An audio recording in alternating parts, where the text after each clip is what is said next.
নমস্কাৰ বন্ধুসকল, nine health care tips Assamese চেনেললৈ আপোনালোক সকলোকে স্বাগতম জনাইছোঁ। আজি আলোচনাৰ বিষয় হৈছে মহিলাৰ ঋতুস্ৰাৱ অনিয়মীয়া ৰোগ ঘৰুৱা বন ঔষধে কেনেকৈ ভাল কৰিব পাৰি।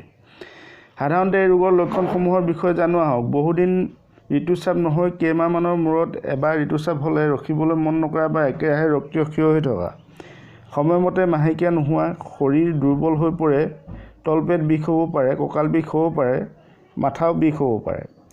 এই ৰোগ কি কাৰণত হ'ব পাৰে জানো আহক। শৰীৰ দূষিত আৰু বিষাক্ত পদাৰ্থ জমা হ'লে, অধিক এলোপেথিক ঔষধ খালে, জৰায়ু আৰু ডিম্বকোষৰ বিষ হ'লে, এনিমিয়া ৰোগৰ বাবে, হৰমনৰ সমস্যাৰ বাবে।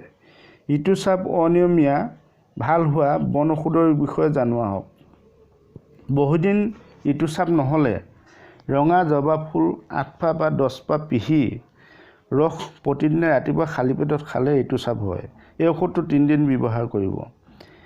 একেৰাহে ৰক্তীয় ক্ষয় হৈ থকা বা ৰখিবলৈ মন নকৰা হ'লে আহঁত গছৰ পাতৰ ৰস 5 চামুচ বা 6 চামুচ ল'ব আৰু সম পৰিমাণৰ পানী বা মিচিৰি মৌজোল 4 চামুচ ল'ব।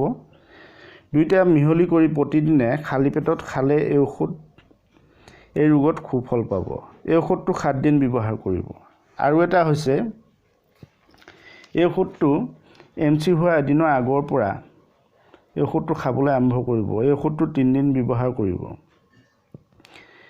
ঔষধটো হৈছে আদা 1 ইঞ্চি পিচি ল'ব, জালুক 3টা বা 4টা পিচি ল'ব, জিৰা 1 চামুচ ল'ব, আজবাইন 1 চামুচ ল'ব, গুড় 1 গিলাচ, পানীত যিমানটো দিব লাগে সিমানটো দিব, পানী 1 গিলাচ ল'ব।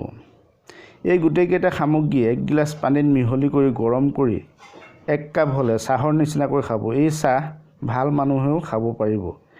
এই ঔষধটো 3 মাহ ব্যৱহাৰ কৰিব আৰু এই ঔষধ খালে MC ৰেগুলাৰ হয়। বাছি খাব লগাবিলাক হৈছে চাহ, কফি, মাদক দ্ৰব্য, ধূমপান, ময়দা, মছলা, পায়স, জ্বলা পোৰা বস্তু নাখাব। শেষত আপোনালোকলৈ অনুৰোধ, যিসকলে মোৰ চেনেলটো এতিয়ালৈকে ছাবস্ক্ৰাইব কৰা নাই, ছাবস্ক্ৰাইব কৰিব, লাইক কৰিব, শ্বেয়াৰ কৰিব আৰু কমেণ্ট কৰিব। আৰু ফেচবুকত চাই থকাসকলে লাইক কৰিবলৈ নাপাহৰিব। আজিলৈ ইমানে, ধন্যবাদ।